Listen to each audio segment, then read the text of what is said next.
Hello, little man. Boy, I sure heard a bunch about you. See, I was a good friend of your dad's.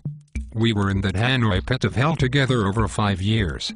Hopefully, you'll never have to experience this yourself, but when two men are in a situation like me and your dad were, for as long as we were, you take on certain responsibilities of the other.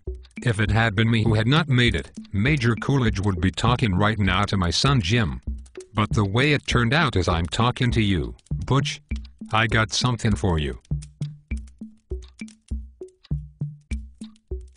This watch I got here was first purchased by your great-grandfather during the First World War. It was bought in a little general store in Knoxville, Tennessee. Made by the first company to ever make wristwatches. Up till then people just carried pocket watches. It was bought by Private Doughboy Aaron Coolidge on the day he set sail for Paris. It was your great-grandfather's war watch and he wore it every day he was in that war.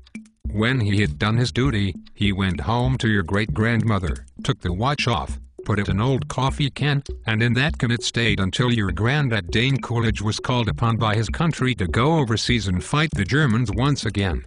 This time they called it World War II. Your great-grandfather gave this watch to your granddad for good luck. Unfortunately, Dane's luck wasn't as good as his old man's. Dane was a Marine and he was killed, along with the other Marines at the Battle of Wake Island.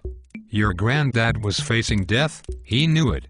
None of those boys had any illusions about ever leaving that island alive. So 3 days before the Japanese took the island, your granddad asked a gunner on an Air Force transport named Winaki, a man he had never met before in his life, to deliver to his infant son, who he'd never seen in the flesh, his gold watch. 3 days later, your granddad was dead.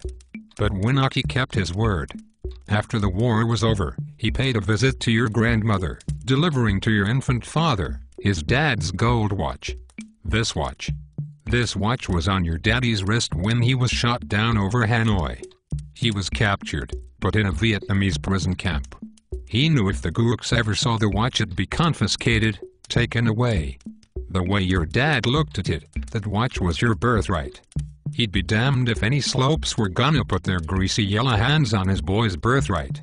So he hid it in the one place he knew he could hide something. His ass. 5 long years, he wore this watch up his ass. Then he died of dysentery, he gave me the watch. I hid this uncomfortable hunk of metal up my ass 2 years. Then, after 7 years, I was sent home to my family. And now, little man, I give the watch to you.